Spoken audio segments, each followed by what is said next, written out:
إن الحمد لله نحمده ونستعينه ونستغفره ونعوذ بالله من شرور أنفسنا ومن سيئات أعمالنا من يهده الله فلا مضل له ومن يضلل فلا هادي له وأشهد أن لا إله إلا الله وحده لا شريك له وأشهد أن محمدا عبده ورسوله أما بعد فإن خير الحديث كتاب الله وخير الهدي هدي محمد صلى الله عليه وآله وسلم وشر الأمور محدثاتها وكل محدثة بدعة وكل بدعة ضلالة وكل ضلالة في النار.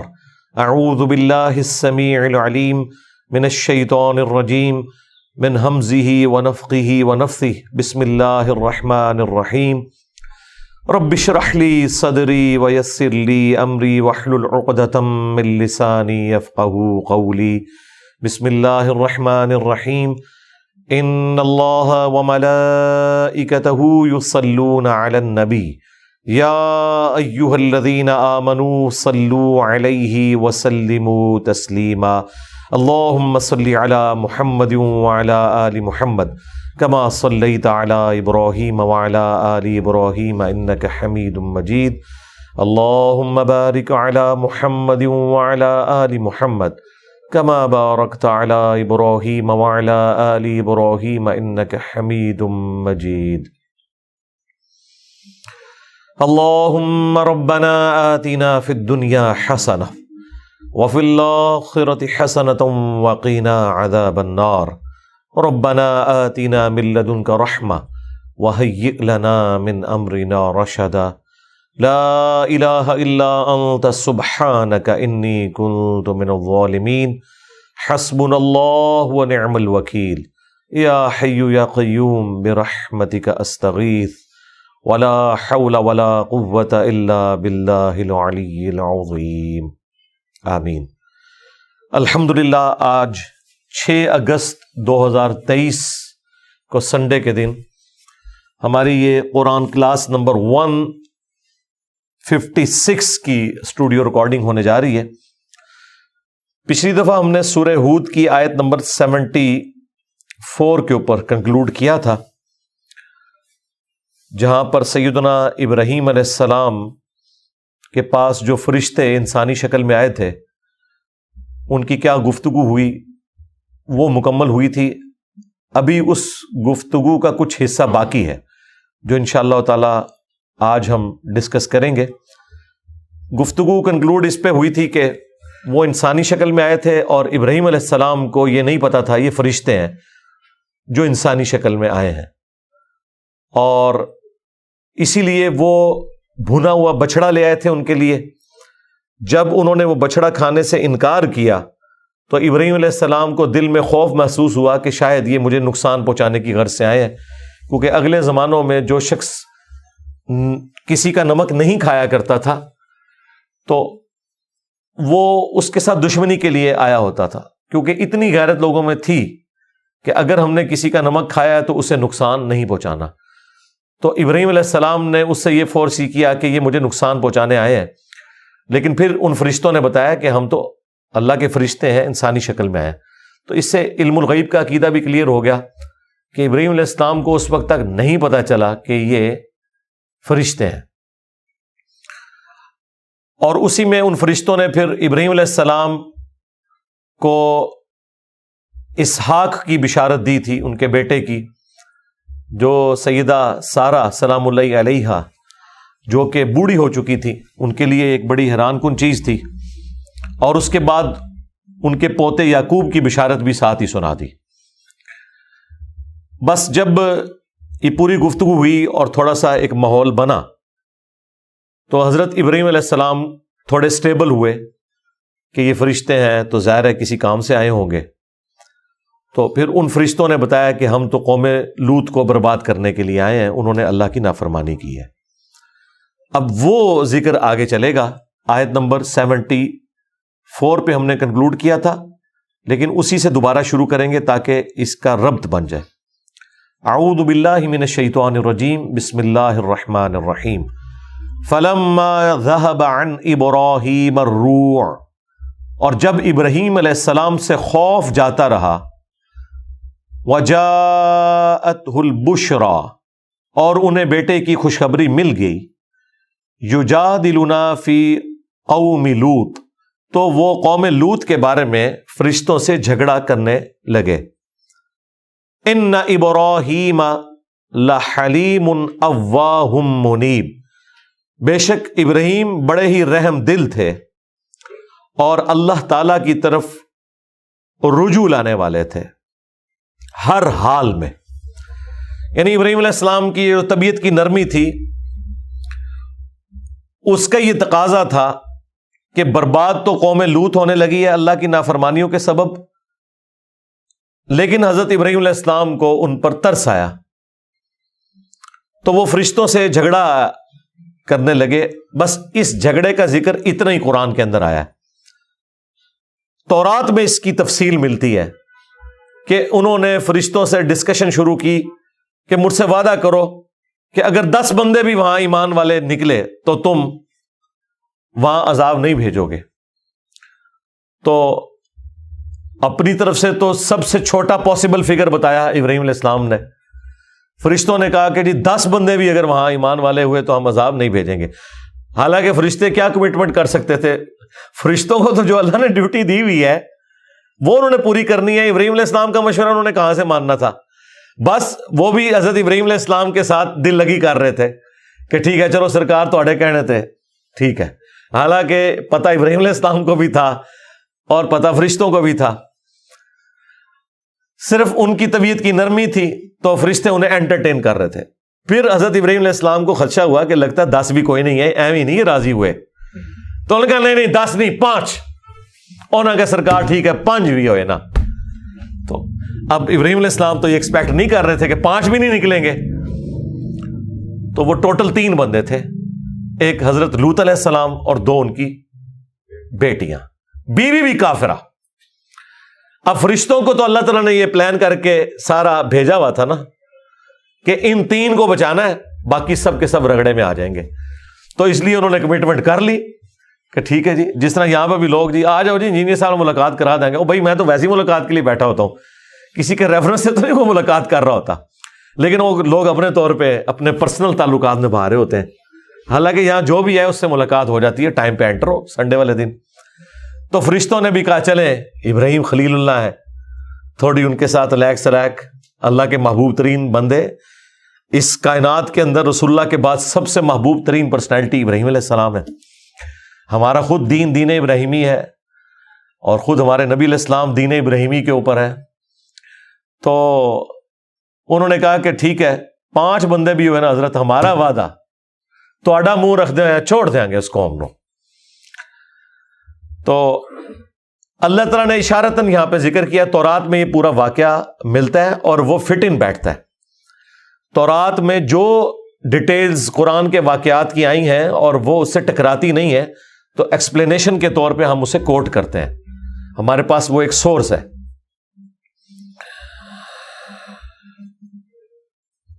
یا ابراہیم، ابراہیم علیہ السلام سے فرشتوں نے کہا اعرض عن ھذا، اس بات کو آپ رہنے دیں، زیادہ اس میں جھگڑا نہ کریں۔ انہ قد جاء امر ربک، بے شک یہ تیرے رب کا حکم آ چکا ہے۔ وہی بات جو میں نے کہی تھی نا کہ وہ بیچارے کیا کمٹمنٹ کر سکتے تھے، این ممکن ہے کہ وہ 5 کے بعد ابراہیم علیہ السلام کو پھر خیال آیا اور پھر وہ آگے بڑھے ہوں تو انہوں نے کہا کہ بھائی حضرت بس یہ رہنے دیں، اب یہ اللہ کا ہی حکم ہے، ہم نہیں کچھ کر سکتے۔ وَإِنَّهُمْ آتِيهِمْ عَذَابٌ غَيْرُ مَرْدُودٌ، اور ان پر آ کر رہے گا وہ عذاب جو کہ اب ٹلنے والا نہیں ہے۔ وَلَمَّا جَاءَتْ رُسُلُنَا لُوطًا، اور جب ہمارے فرشتے لوط علیہ السلام کے پاس آئے، سِیءَ بِهِمْ، تو حضرت لوط علیہ السلام بڑے غمگین ہو گئے۔ وَضَاقَ بِهِمْ ذَرْعًا، اور ان کی وجہ سے بڑے پریشان ہو گئے۔ وَقَالَ هَذَا يَوْمٌ عَصِيبٌ، اور انہوں نے کہا کہ آج تو میرے لیے بڑی مصیبت کا دن ہے۔ آپ سب لوگ شاید یہ سمجھ رہے ہوں کہ لوط علیہ السلام کو فرشتوں نے جاتے ہی یہ بتایا کہ ہم آپ کی قوم کو تباہ کرنے آئے ہیں، تو اس لیے بیچارے وہ پریشان ہو گئے. نہیں، لوط علیہ السلام کے ساتھ بھی انہوں نے وہی کیا جو ابراہیم علیہ السلام کے ساتھ کیا تھا، مدنی پرینک. ان کو بھی نہیں بتایا، وہ انسانی شکل میں گئے. تو پھر لوط علیہ السلام پریشان کیوں ہوئے؟ وہ قرآن میں دوسری جگہ آتا ہے کہ وہ خوبصورت لڑکوں کی شکل میں گئے تھے، اور لوط علیہ السلام سے انہوں نے کہا کہ ہم آپ کے مہمان بن کے یہاں رکنا چاہتے ہیں، ٹائم زیادہ ہو گیا تو ہم واپس اپنے علاقے میں جائیں گے تو پہنچ نہیں سکتے. اب لوط علیہ السلام کو تو اپنی قوم کے کرتوت پتہ تھے. انہوں نے کہا یار یہ ان کو اگر میں رکھوں گا اپنے پاس تو پھر میری قوم کے لوگ آ جائیں گے اور ان بچوں کے ساتھ کیا کریں گے، یعنی وہ جو مدرسے کے علماء آ جائیں گے اور مدرسوں کے بچوں کے ساتھ کیا کریں گے. تو اس کی وجہ سے وہ بڑے پریشان ہوئے، بڑے دکھی ہوئے. انہوں نے کہا آج تو یہ بڑا مصیبت کا دن میرے اوپر آ گیا ہے، میرے پاس نہ تو کوئی ایسی فورس ہے کہ میں ان کی حفاظت کر سکوں، میں اکیلا بندہ ہوں، نہ میں عبد القادر جیلانی کی طرح نگاہ مار کے اپنی قوم کو ہلاک کر سکتا ہوں، میں کروں گا کیا. اس وجہ سے وہ پریشان ہوئے.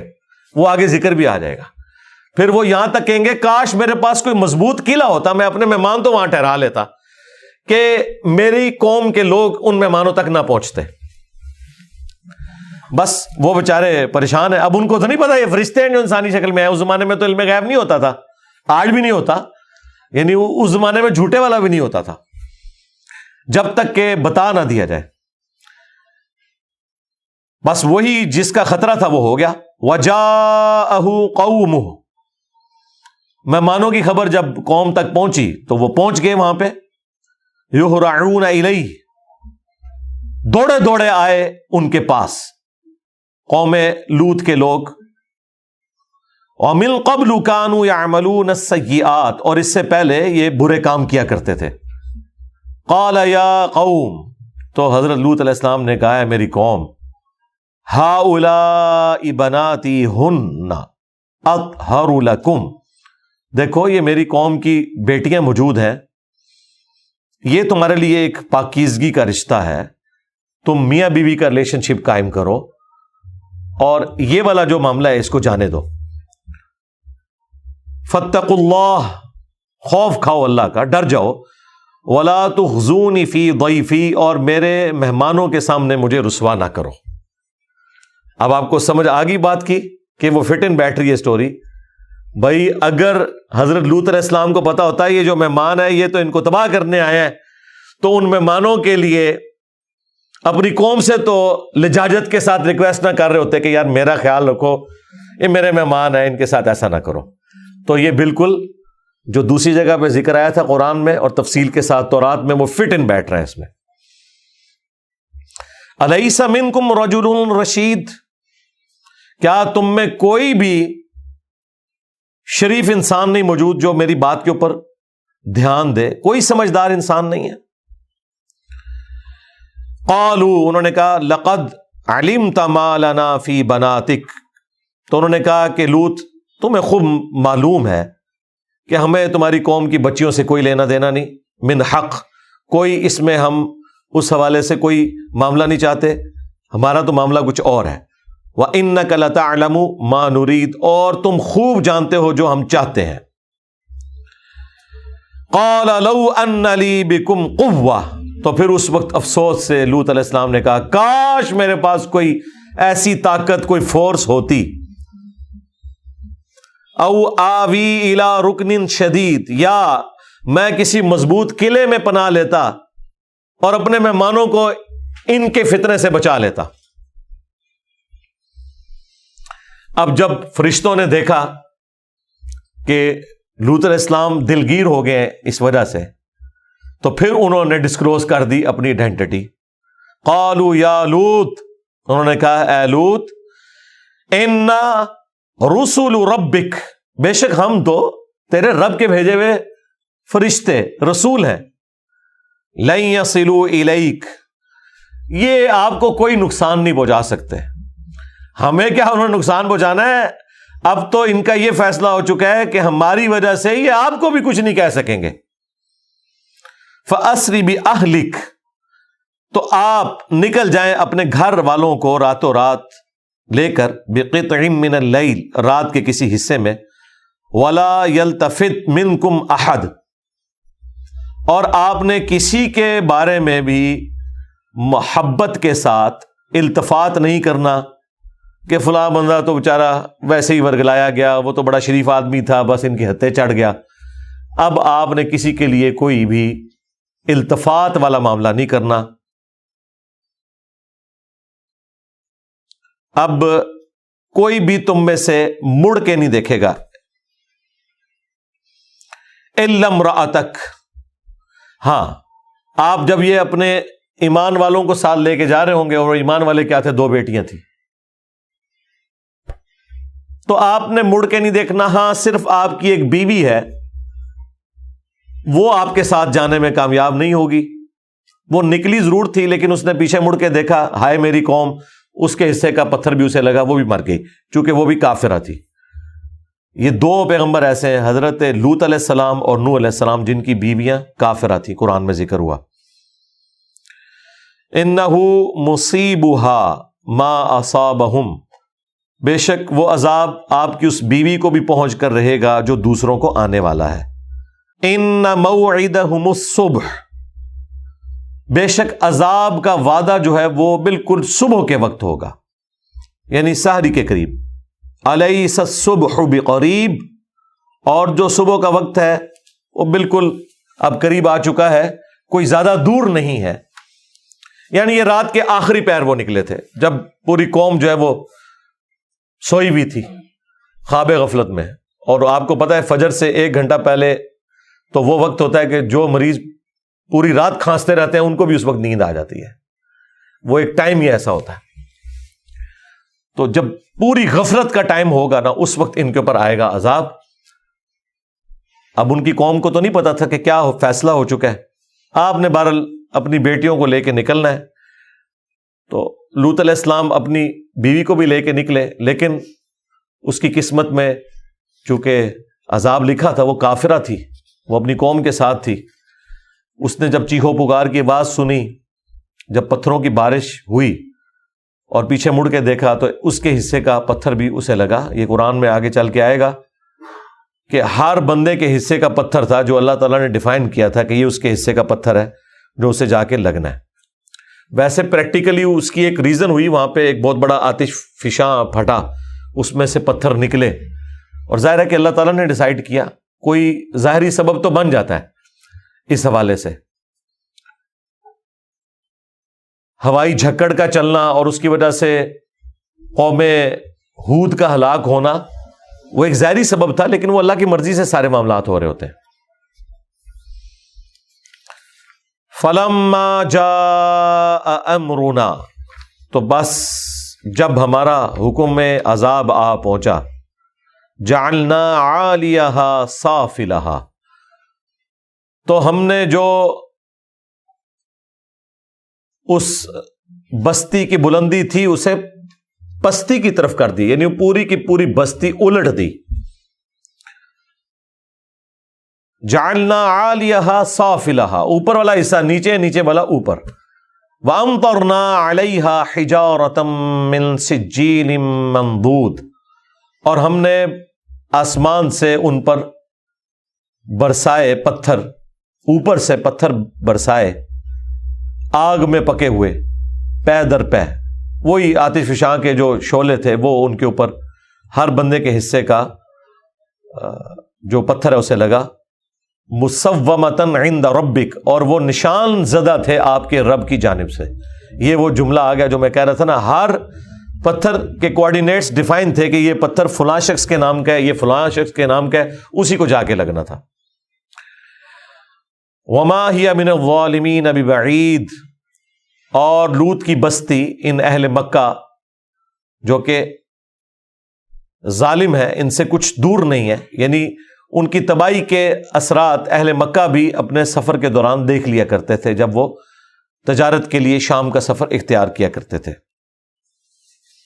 باقی یہ جو قوم لوط کے حوالے سے میری مختلف ویڈیوز ریکارڈ ہیں تفصیل کے ساتھ، سورۃ الاعراف میں جب آیات آئی تھی تو میں نے اس وقت تفصیلی گفتگو کی تھی، آلموسٹ کوئی 40-50 منٹ کی، وہ آپ یوٹیوب پہ جا کے لکھیں قوم لوط والا عمل، اور اس حوالے سے جو احادیث آئی ہیں وہ میں نے ساری کی ساری اس میں ڈسکس کی ہیں، آج میں اس تفصیل میں نہیں جا رہا۔ وَإِلَىٰ مَدْيَنَ أَخَاهُمْ شُعَيْبًا، اور قوم مدین کی جانب ہم نے انہی کے بھائیوں میں سے شعیب کو بھیجا۔ اب شعیب علیہ السلام بھی سیدنا ابراہیم علیہ السلام کی اولاد میں سے تھے، اور یہ بنی اسرائیل والی اولاد نہیں، ایک اور ان کی بیوی تھی، قطورہ ان کا نام تھا، ان کی اولاد سے حضرت شعیب علیہ السلام اللہ تعالیٰ نے قوم مدین کی طرف ان کو بھیجا۔ ان کا زمانہ حضرت ابراہیم علیہ السلام کے بعد کا زمانہ ہے، اور قوم لوط کی تباہی کے بعد کا زمانہ ہے۔ قوم لوط کی تباہی تو ابراہیم علیہ السلام کے زمانے میں ہوئی، کیونکہ وہ بھتیجے تھے حضرت ابراہیم علیہ السلام کے، لوط علیہ السلام۔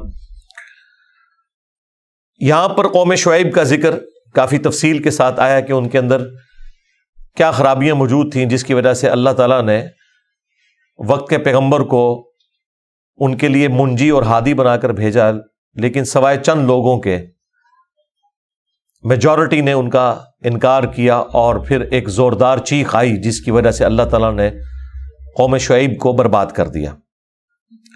قال یا قوم اعبدوا اللہ، انہوں نے کہا ہے میری قوم عبادت کرو اللہ کی، ما لکم من الہ غیرہ، میں اس کے سوا تمہارا کوئی معبود نہیں دیکھتا، ولا تنقصوا المکیال والمیزان، اور کمی نہ کیا کرو ناپ میں اور تول میں۔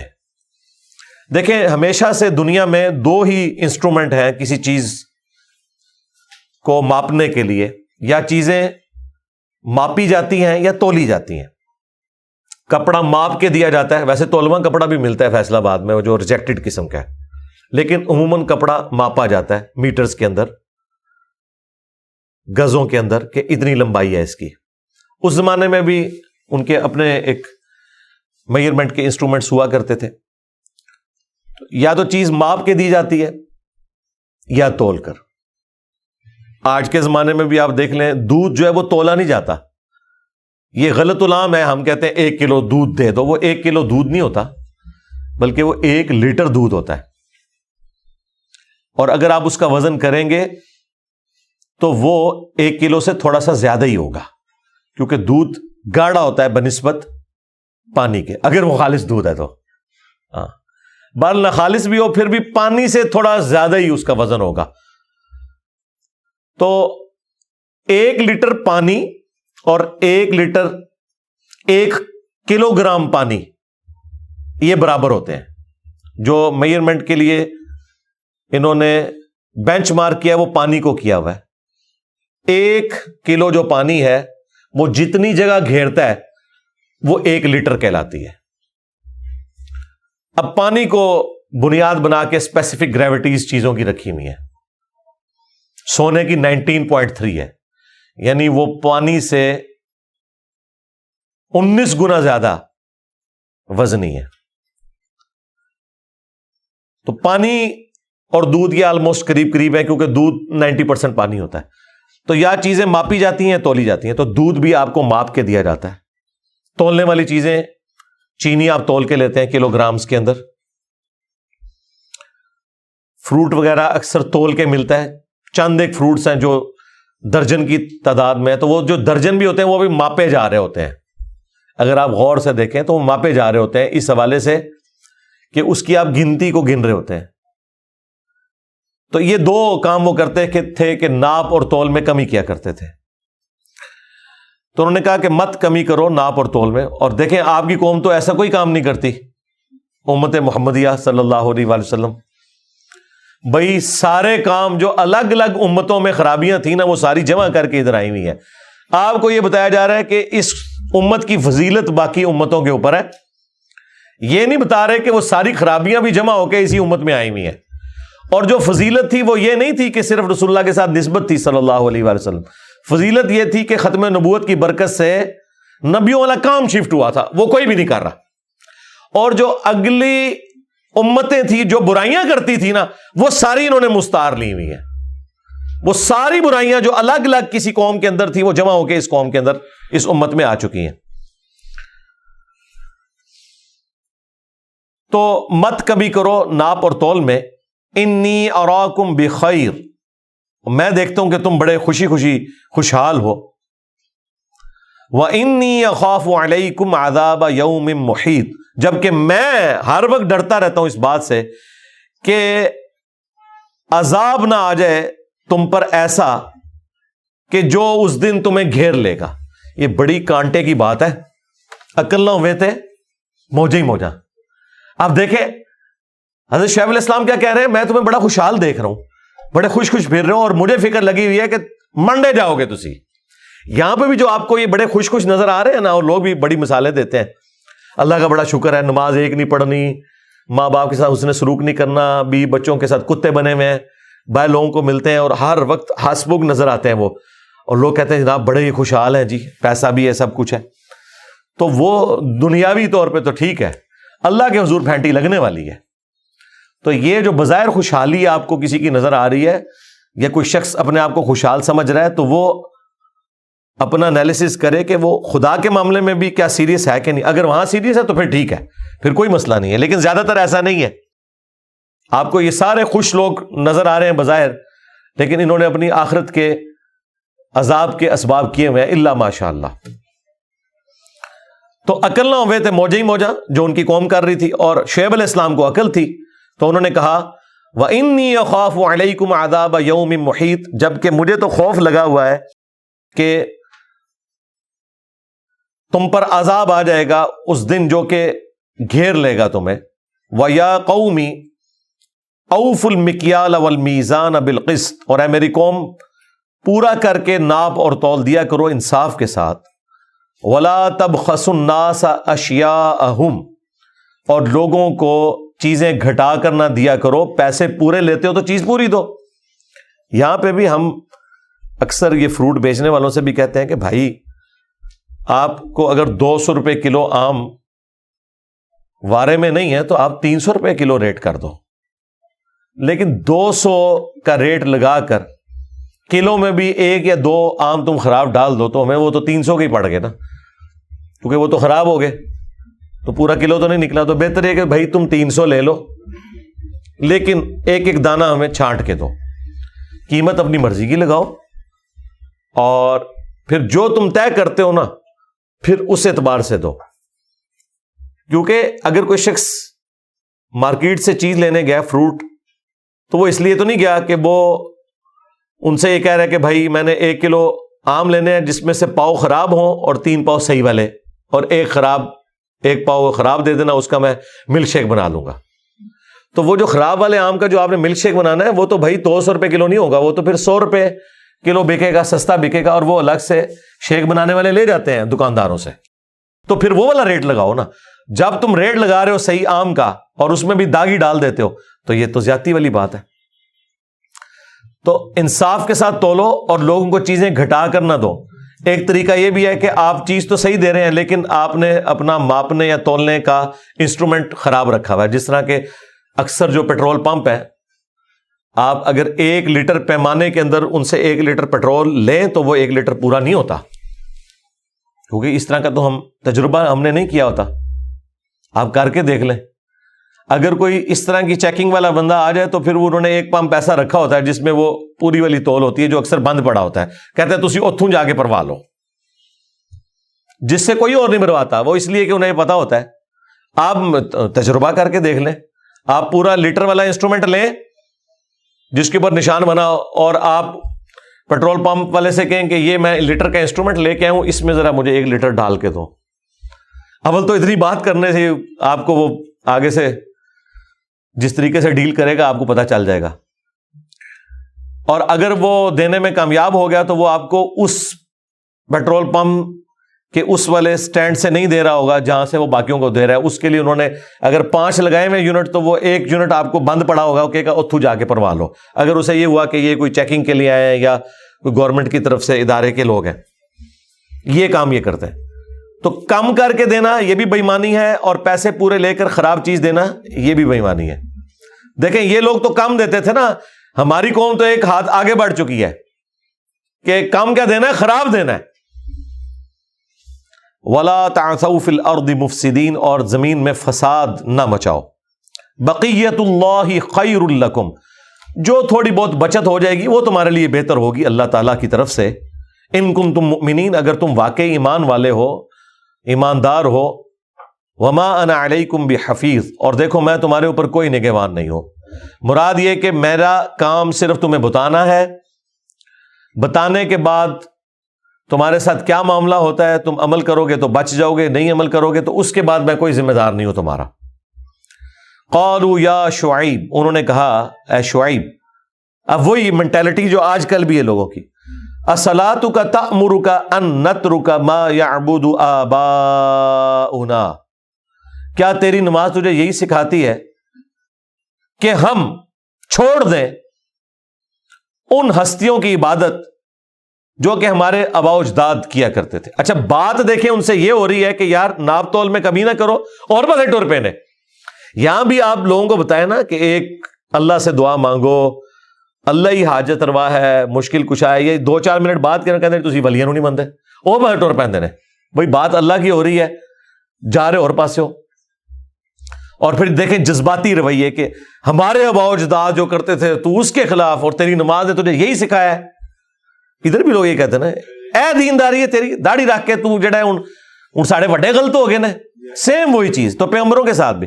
کیا تیری نماز تجھے یہ سکھاتی ہے کہ ہمارے آباء و اجداد جو کچھ کرتے رہے ہیں ہم اس کو چھوڑ دیں؟ او ان نفعل فی اموالنا ما نشاء، یا ہم تصرف نہ کریں اپنے ہی مال کے اندر. جو یہاں پہ بھی کہتے ہیں نا تو اپنی قبر ہی جانا ہے، میں اپنی قبر، میں مال لے کے آیا ہوں، میری مرضی، میں اسے کم ناپ تول کے بھیچوں یا پورا بھیچوں، تیرا کیا لینا دینا اس معاملے میں؟ جب اس کا مالک میں ہوں تو میری مرضی چلے گی. لیکن یہ تو آپ اگر اپنے گھر والوں کو دے رہے ہیں پھر تو ٹھیک ہے، لیکن اگر آپ بیچ رہے ہیں تو آپ کسی کا حق مار رہے ہو. انک لانت الحلیم الرشید، اور کہا کہ تم تو بڑے شریف النفس قسم کے انسان معلوم ہوتے ہو. اور یہ تنزیہ طور پہ کہہ رہے تھے کہ تو بڑا نیک بننا چاہتا ہے، تیری نماز تجھے یہ سکھا رہی ہے کہ تو لوگوں کے کاموں میں آ کے دخل دے. اے نماز جو کٹے تو.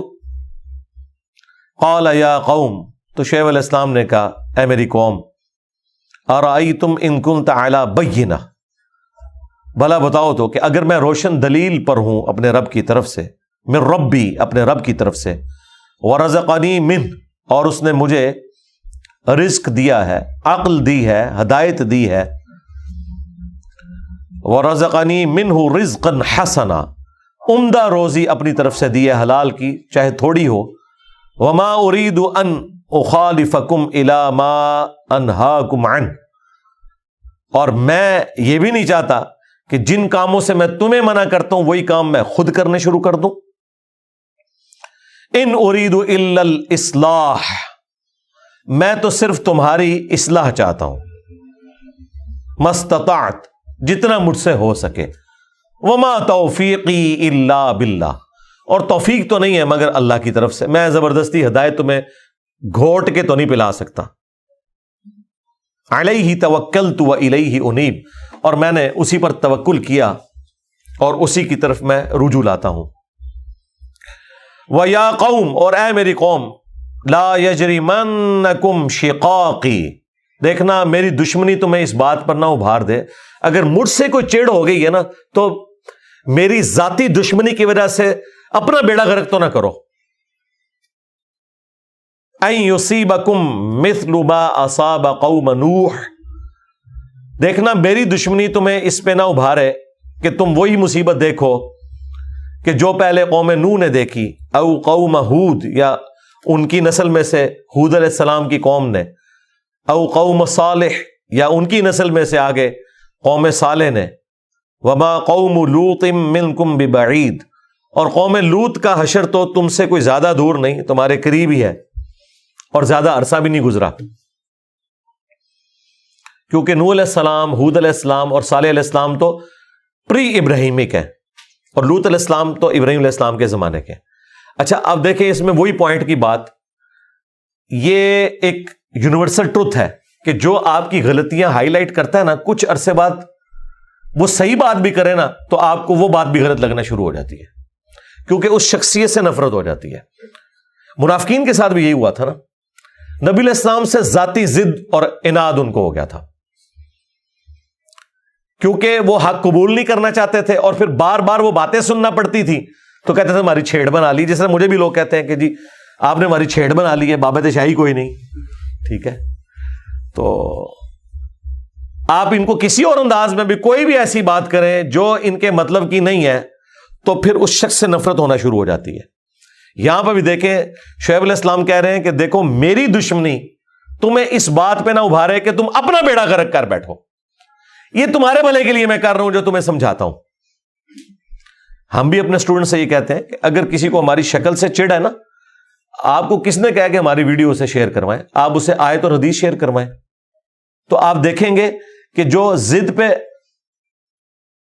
اڑے ہوئے لوگ ہیں نا وہ اس آیت اور حدیث سے بھی چڑ جائیں گے، حالانکہ اس وقت تو کوئی گنجائش نہیں ہے نا، قرآن کو تم بھی مانتے ہو، حدیث کو تم بھی مانتے ہو۔ پھر آپ کے اوپر حقیقت کھلے گی کہ بیسیکلی ان کو اپنے آباء و اجداد کے ساتھ، ان کے فرقوں کے ساتھ وہ عقیدت ہے کہ اس عقیدت کی بنیاد پہ یہ قرآن و سنت کو نہیں قبول کرنا چاہتے۔ جس طرح کہ قوم شعیب کیا کہہ رہی تھی کہ ہم تیرے کہنے کے اوپر اپنے بزرگوں کے طریقے کو چھوڑ دے، کیا تیری نماز نے تجھے یہ سکھایا ہے، اور دیکھنے میں تو بڑا شریف آدمی نظر آتا ہے اور کام تیرے یہ ہے۔ اور آگے جا کے پھر شعیب علیہ السلام کیسے سمجھا رہے ہیں کہ دیکھنا مجھے پتا ہے کہ جو بندہ کسی کو برائی سے روکتا ہے نا وہ پیڑا بننا ہی ہے، جی یہ نیچرل چیز ہے۔ اچھی اچھی باتیں کرنے والے سب کو اچھے لگتے ہیں، لیکن برائی سے روکنے والا کسی کو نہیں اچھا لگتا۔ حضرت عیسیٰ علیہ السلام کے قتل کے فتوے بھی یہودیوں نے نکالے تھے، رومنز بت پرستوں نے نہیں نکالے، انہوں نے نکالے، کیونکہ وہ کہتے تھے تم حرام خور ہو، تم تورات کے کسٹوڈین بنے ہوئے ہو، اپنے آپ کو بنی اسرائیل کہتے ہو، موسیٰ علیہ السلام کی تعلیمات پہ ہونے کا دعویٰ کرتے ہو، سود خور ہو، تو موسیٰ کی تعلیمات تو تم نے چھوڑ دی ہیں، موسیٰ علیہ السلام کی تو یہ تعلیمات ہی نہیں ہے۔ تو ایک پیغمبر آگے یہ بات کر رہے ہیں تو مولویوں کو ہضم نہیں ہوئی، انہوں نے کہا قتل کرو، یہ تو دجال ہے نعوذ باللہ، حالانکہ انہیں پتا تھا کہ ان کی پیدائش معجزانہ ہوئی ہوئی ہے، سب کچھ پتا تھا، پھر بھی ضد میں آگے۔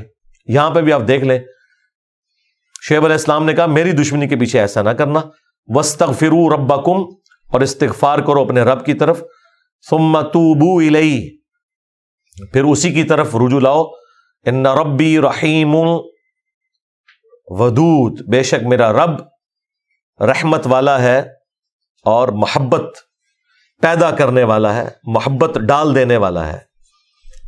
قالوا یا شعیب، اب یہ ایک اور کانٹے کی بات آ رہی ہے۔ دیکھیں یہ قوم شعیب کی جو یہ تین چیزیں ہیں نا، یہ آپ کو کلیریفائی کریں گی کہ بالکل ریپلیکا ہو رہا ہے ہر جگہ۔ پہلا کیا بہانا کہ تو یہ چاہتا ہے کہ ہمارے آباء و اجداد غلط تھے، ہم انہیں چھوڑ کے تیرے پیچھے چلیں، یہ پہلا بہانا۔ دوسرا کہ تو بڑا سمجھدار آدمی تھا، تیری نماز نے تجھے یہ سکھایا کہ تو یہ کچھ کر، ہمیں تو اس معاملے میں اختیار ہونا چاہیے، ہمارا مال ہے۔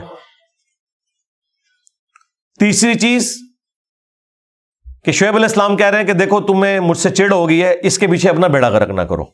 اب چوتھی چیز اس سے بھی حیران کن ہے، قالوا یا شعیب، انہوں نے جواب میں کہا ہے شعیب، ما نفقہ کثیرا مما تقول، ہم نہیں سمجھ سکتے تمہاری باتوں کو، بہت کچھ تم نے کہہ لیا، جو کچھ تم نے کہا ہمیں تمہاری کوئی بات نہیں سمجھ آ رہی۔ اب سمجھ تو ساری آ رہی ہے، تائیں تو جواب دے رہے ہو، سمجھ نہیں آئی ہے تو ایک ایک پوائنٹ کا جواب کیوں دے رہے ہو؟ صرف جان چھڑانے کے لیے کہ بھئی یہ اتنی مشکل باتیں نہیں ہمیں سمجھ آتی۔ اچھا جو تم نے اڈاپٹ کی ہوئی ہے اتنی فضول باتیں، ان کی دلیل کو پتہ ہے؟ جس طرح آپ کو کہتے ہیں جی ایت ایسی تکے نہیں کہتے طریقہ، بھائی جو تم طریقہ نماز کا ہے وہ کہیں لکھا ہوا دیکھا وہ بھی نہیں ہوا، اور اوپر سے کانفیڈنس لیول یہ ہے کہ آپ کا طریقہ تو ہمیں پتہ ہی نہیں ہے، اسی تو سنے ہی نہیں، جس طرح اسی بچپن تو قرآن حدیث پڑھ رہے ہیں، اور تھوڑے بزرگاں نے کہتے قرآن حدیث نہیں پڑھے آتے، تسی کتوں پڑھنا سی؟ تو اے شعیب جو تم باتیں کر رہے ہو یہ ہمیں سمجھ نہیں آ رہی. کثیرا مما تقول، اکثر باتیں تو ہمیں سمجھ نہیں آتی. وَإِنَّا لَنَرَاكَ فِينَا ضَعِيفًا، اور ہم تجھے اپنے میں کمزور بھی سمجھتے ہیں اس حوالے سے. بڑے کم لوگ ہی تیرے ساتھ اٹیچ ہوئے ہیں، جو ہوئے بھی ہیں وہ غریب غریب لوگ ہیں. وَلَوْلَا رَحْتُكَ لَرَجَمْنَاكَ، اگر تیرا قبیلہ تیرے پیچھے نہ کھڑا ہوتا نا تو کب سے تجھے ہم نے سنسار کر دیا ہوتا، پتھر مار مار کے تجھے ہلاک کر دیتے. یہ وہ پانچویں بات بھی آ گئی جو میں نے کہا بڑی عجیب عجیب باتیں آئیں گی کہ بھائی اب مسئلہ یہ ہے کہ تیری باتیں بھی اچھی نہیں لگ رہی ہیں اور بڑا غصہ بھی آتا ہے، اور تیری نماز نے تجھے یہ سکھایا ہے کہ تو ہمارے بزرگوں کے خلاف ہو جا، اور پھر شعیب علیہ السلام کا کہنا دیکھنا میری دشمنی تمہیں اس پہ نہ ابھارے کہ تم اپنا بیڑا غرق کر لو. اب وہ اینڈ پہ جا کے کیا کہہ رہے ہیں کہ تیری باتیں تو ہمیں سمجھ نہیں آتی ہیں اور یہ بڑے غریب لوگ تیرے ساتھ اٹیچ ہیں، تو بڑا کمزور ہے. ہاں اگر تیرا قبیلہ تیرے پیچھے نہ کھڑا ہوتا تو کب سے تجھے قتل کر دیتے، سنسار کر دیتے، پتھر مار مار کے ہلاک کر دیتے. وَمَا أَنْتَ عَلَيْنَا بِعَزِيزٍ، اور تو ہم پر اس حوالے سے کوئی غلبہ نہ پا سکتا. صرف تیرے قبیلے کا خیال ہے، قبائلی سسٹم میں یہی ہوتا ہے، اسی لیے انبیاء اسٹرانگ قبیلوں میں پیدا ہوتے ہیں. نبی علیہ السلام کے پشت کے اوپر بھی تو بنو ہاشم کھڑے تھے نا، آپ کے خاندان کے وہ لوگ بھی جو ایمان بھی نہیں لائے تھے وہ بھی نبی علیہ السلام کی حفاظت کرتے رہے. چچا عباس تو بعد میں ایمان لے کے آئے.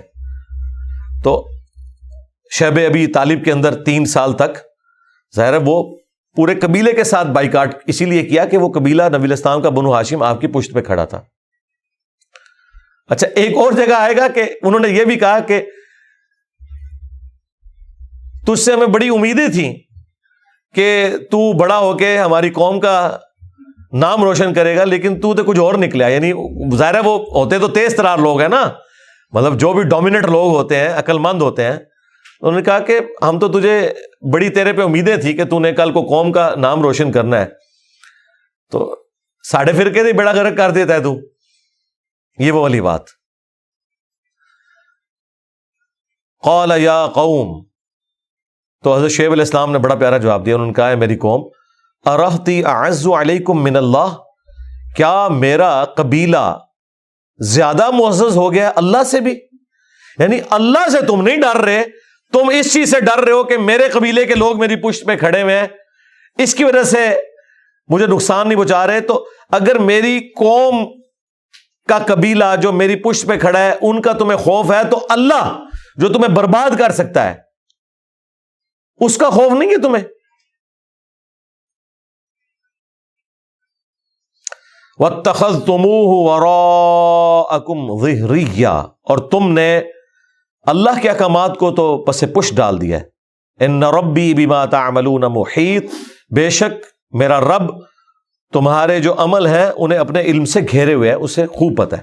وَيَا قَوْمِ اعْمَلُوا عَلَىٰ مَكَانَتِكُمْ، تو اے میری قوم پھر ٹھیک ہے، لَكُمْ دِينُكُمْ وَلِيَ دِين، تم اپنے کام کرو جو تم کر رہے ہو، میرا تو کام تھا سمجھانا. انی عامل، اور میں جس دین کے اوپر ہوں میں اس پہ چلتا رہوں گا. تمہیں سمجھا دیا، اب تمہاری مرضی، اگر عذاب میں تم جانا چاہتے ہو تو جاؤ. سوف تعلمون، ان قریب تم جان جاؤ گے، من یأتیہ عذاب یخزیہ، کہ کس پہ آتا ہے عذاب ذلیل و خوار کر دینے والا. ومن ہوا کاذب، اور کون ہے جھوٹا. یعنی تم مجھے جھوٹا سمجھ رہے ہو نا، تمہارے ہی یہ سارے نظریات جھوٹے نکلنے، عذاب تم پہ آنا ہے. وارتقبوا، تم بھی انتظار کرو. انی معکم رقیب، بے شک میں بھی تمہارے ساتھ انتظار کروں گا. لیکن عذاب پیغمبر نہیں لا سکتے، وہ اللہ کی مرضی سے آنا ہوتا ہے.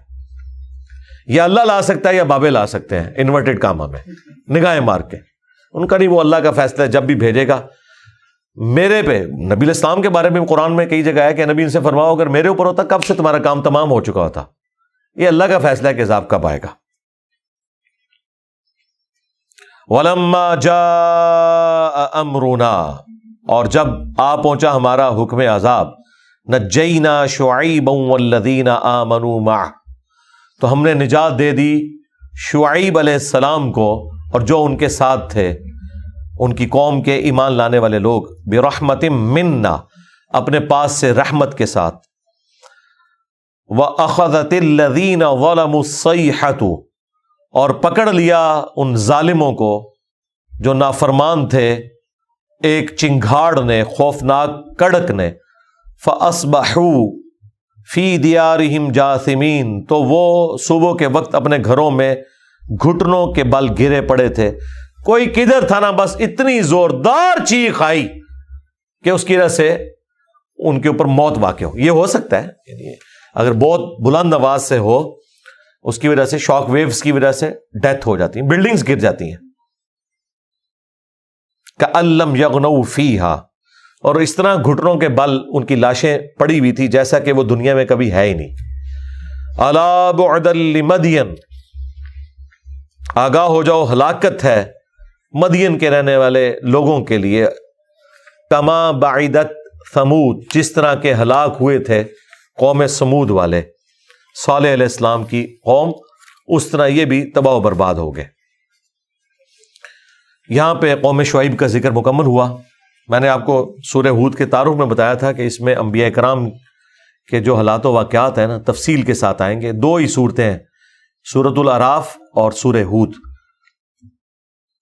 اب سیدنا موسیٰ علیہ نبینا علیہ الصلوۃ والسلام کا ذکر خیر شروع ہو رہا ہے، آیت نمبر 96 سے آنورڈ۔ وَلَقَدْ أَرْسَلْنَا مُوسَىٰ بِآيَاتِنَا وَسُلْطَانٍ مُّبِينٍ اور بے شک ہم نے موسیٰ علیہ السلام کو بھیجا اپنی نشانیوں کے ساتھ اور روشن غلبے کے ساتھ، دلائل کے ساتھ، یعنی وہ معجزات کے ساتھ اللہ تعالیٰ نے مبعوث کیا حضرت موسیٰ علیہ السلام کو۔ اِلَىٰ فِرْعَوْنَ وَمَلَئِهِ فرعون کی جانب موسیٰ علیہ السلام کو اور ان کی قوم کے سرداروں کی طرف اللہ تعالیٰ نے بھیجا۔ فَاتَّبَعُوا أَمْرَ فِرْعَوْنَ تو سرداروں نے پیروی کی اپنے ہی سردار کی، فرعون کی۔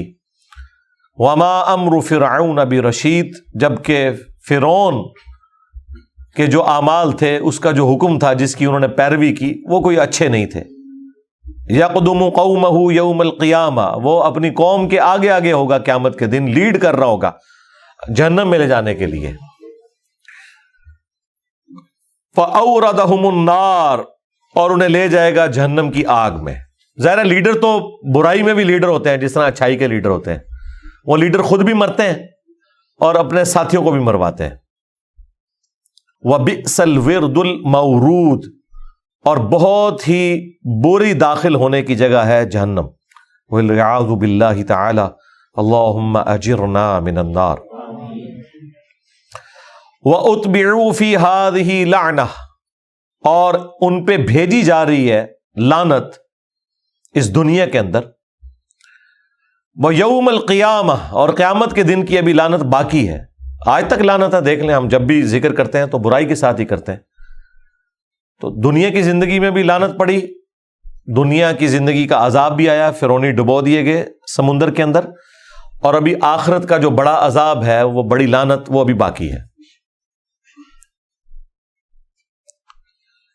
بئس الرفد المرفود بہت ہی برا تحفہ ہے جو انہیں قیامت کے دن دیا جائے گا، یعنی لعنت کا۔ لعنت کا مطلب ہے اللہ کی رحمت سے دوری۔ ذالک من انباء القری یہ ہے مختلف بستیوں کی خبریں، نقصہ علیک جو اے نبی صلی اللہ علیہ وآلہ وسلم ہم آپ سے بیان کرتے ہیں۔ منہا قائم ان میں سے کچھ تو ابھی بھی باقی ہیں، وحصید اور کچھ کٹ چکی ہیں، باقی بنی اسرائیل کی باقیات تو موجود تھی، حالانکہ ان پہ بھی عذاب کے کوڑے برسے۔ فائنل عذاب کا کوڑا آئے گا عیسیٰ علیہ السلام کے ذریعے، جب دجال کو وہ لیڈر مانیں گے اور عیسیٰ علیہ السلام پھر یہودیوں کو قتل کریں گے بسبب وقت کے پیغمبر کا انکار کرنے کے۔ تو اللہ تعالیٰ ہمارا ہے کچھ بستیاں تو ان کا نام و نشان مٹ گیا، اور کچھ بستیاں ابھی بھی موجود ہیں نافرمانی کے اوپر بھی، اور بعض بستیاں ایسی ہیں کہ جہاں پہ اب لوگ تابع فرمان ہو چکے ہیں، بہرحال وہ قائم ہیں۔ وما ظلمناہم اور ہم نے کوئی ان پر ظلم نہیں کیا، ولکن ظلموا انفسہم بلکہ انہوں نے اپنی جانوں پر خود ظلم کیا۔ اور سورۃ البقرہ میں ہے بلکہ انہوں نے ہم پہ کوئی ظلم نہیں کیا. یعنی اللہ تعالیٰ فرما رہا ہے کہ نہ ہم نے ان پر ظلم کیا کوئی اور نہ وہ ہم پر ظلم کرنے والے تھے. یعنی اللہ تعالیٰ کے ساتھ تو کوئی بھی کچھ نہیں کر سکتا. اور بعض جگہ قرآن میں آیا کہ نہ ہم نے ان پر ظلم کیا بلکہ انہوں نے خود اپنی جانوں پر ظلم کیا. یعنی وقت کے پیغمبر کا انکار کر کے نافرمانی کر کے ہمارے عذاب کے مستحق ہوئے تو گویا انہوں نے اپنے اوپر ظلم خود کیا. انہوں نے دعوت دی ہمارے عذاب کو. جب پیغمبر جا کے دھمکی لگاتے تھے کئی سال وقت قوموں میں گزارتے تھے. نوح علیہ السلام نے دیکھے 950 سال گزارے ہیں تو تھوڑا عرصہ تھا سمجھانے کے لیے, لیکن نہیں سمجھے تو عذاب آ گیا. فما اغنت عنہم آلہتہم التی یدعون من دون اللہ من شیء. تو پس جب ان پر عذاب آیا تو کوئی فائدہ نہ پہنچایا ان جھوٹے معبودوں نے جنہیں وہ اللہ کے سوا پکارا کرتے تھے. کچھ بھی کام نہ آئے. لما جاء امر ربک, جبکہ تیرے رب کا حکم عذاب آ پہنچا تو کوئی ہستی کوئی بزرگ پھر ان کے کام نہیں آیا جن کے اوپر ان کا تکیہ تھا کہ برے وقت میں وہ ہمارے مددگار ہوں گے. وما زادوہم غیر تتبیب, اور وہ جو جھوٹے معبود تھے انہوں نے ان کی بربادی میں اضافہ کیا. اور ظاہر ہے اضافہ تو ہے, وہ تو پھر سورۃ الانبیاء میں ہے کہ جہنم کے اندر ہم ان کے جو جھوٹے معبود ہیں, پتھروں کے جو بت بنائے ہوئے, انہیں بھی جہنم میں پھینکیں گے. سورہ مریم میں بھی ذکر ہے سورۃ الانبیاء میں, تاکہ ان کی حسرت میں اضافہ ہو کہ ان بتوں کو ہم پوجا کرتے تھے, ان ہستیوں سے ہماری عقیدت تھی, یہ تو خود ہمارے ساتھ ہے. اور جو اللہ کے نیک بندے ہیں وہ جہنم میں نہیں جائیں گے, کیونکہ انہی باتوں کا پھر مذاق اڑایا مشرکین عرب نے. انہوں نے کہا اچھا اگر جھوٹے معبود جہنم میں جائیں گے تو پھر عیسیٰ ابن مریم کو بھی جہنم میں جانا چاہیے, نعوذ باللہ. تو پھر اللہ تعالیٰ نے سورہ الزخرف میں رپلائی ٹو مشرکین عرب کیا. دیکھ لیں, اللہ تعالیٰ کو بھی کلپ ریکارڈ کروانے پڑے قرآن میں, کیونکہ اعتراضات جب ہوتے ہیں تو جواب دینے پڑتے ہیں. تو اللہ نے کہا اے نبی آپ نے ٹینشن نہیں لینی, یہ جو عیسیٰ ابن مریم کی مثال آپ سے کر رہے ہیں نا, تو یہ صرف ایک جھگڑے کے لیے کر رہے ہیں. پتہ ان کو بھی ہے کیا عیسیٰ ابن مریم نے حکم دیا تھا کہ ان کے فالوورز ان کی عبادت کریں؟ پھر اللہ نے عیسیٰ ابن مریم کی تعریف کی کہ وہ تو ہمارے خاص بندوں میں سے تھے جنہیں ہم نے بنی اسرائیل کی ہدایت کے لیے بھیجا تھا, اور وہ قیامت کی خبر ہے, قیامت سے پہلے انہوں نے آنا ہے. تو یہ جو آپ کو یہ کہتے ہیں نا, تو یہ صرف آپ سے جھگڑا کرنے کے لیے کہتے ہیں. اب آپ سوچ رہے ہوں گے کہ جو پتھر جہنم میں گئے ہیں تو ان پتھروں نے بھی تو نہیں کہا تھا اپنے ماننے والوں سے, تو ان پتھروں کو عذاب نہیں ہوگا بلکہ ان پتھروں کی وجہ سے ان کو عذاب ہوگا, کیونکہ جہنم کا ایندھن آدمی اور پتھر ہے. کیونکہ پتھر جب گرم ہوتا ہے نا تو آگ بجھا بھی دے تب بھی آپ اس کی ہیٹ کو فیل کرتے ہیں. تو ان کی عذاب میں تکلیف میں اضافے کے لیے پتھر ڈالے جائیں گے تاکہ وہ پتھر جو ہیں وہ گرم ہو اور انہیں زیادہ تکلیف محسوس ہو اس جہنم کے عذاب کی. اللہم اجرنا من النار. اسی لیے قرآن میں آیا کہ بچاؤ اپنے آپ کو اور اپنے گھر والوں کو جہنم کی آگ سے کہ جس کا ایندھن آدمی اور پتھر ہے. والعیاذ باللہ تعالی. اللہم اجرنا من النار. تو وہ ڈبل اس سے کام لیا جائے گا, ایک تو ان کو عذاب ہوگا ان پتھروں کی تپش کی وجہ سے, اور دوسرا ان کی حضرت میں اضافہ ہوگا کہ حضرت صاحب بھی ہمارے ساتھ ہی ہیں, حضرت صاحب بھی ادھر آ گئے, وہی بابت شاہی کوئی نہیں. اچھا جو نیک لوگ ہیں ان کے بارے میں قرآن میں آیا کہ وہ لوگ خود دشمن ہو جائیں گے, ان ہستیوں کے بارے میں آیا کہ یہ ہستیاں دشمن ہو جائیں گی اپنے فالوورز کے. سورۃ الاحقاف کے سٹارٹ میں آیا, اور وہ کہیں گے یا اللہ ہمیں نہیں پتا تھا یہ ہمیں پکارتے تھے, ہم اعلان برات کرتے ہیں.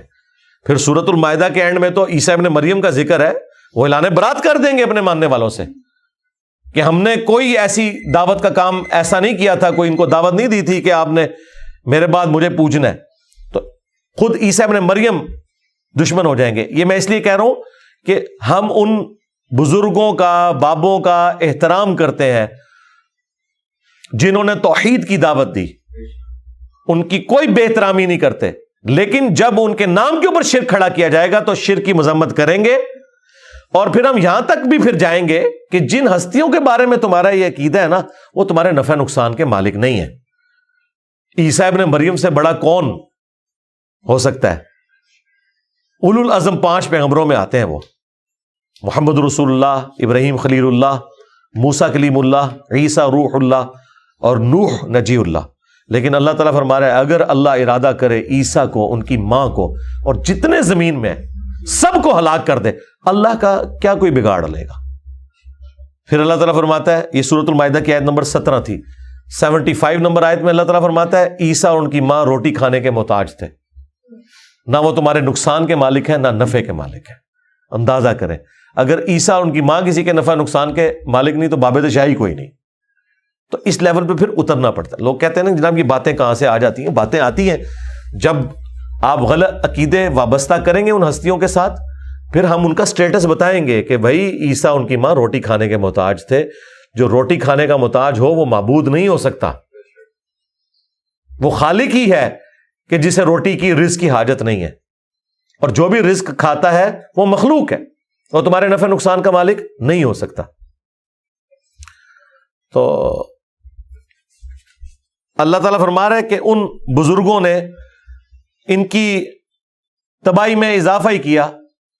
ایک تو عذاب کی شکل میں، دوسرا اگر اوریجنل بزرگ تھے تو اعلان برات کر دیں گے، اور سب سے بڑا عذاب یہ کہ جن ہستیوں پہ تکیہ انہوں نے کیا ہوا تھا نہ صرف دشمن ہو گئی بلکہ اللہ تعالیٰ سے انہوں نے یہ عرض کی کہ اے اللہ اب یہ تیرے بندے ہیں، تو جانے تیرا کام جانے.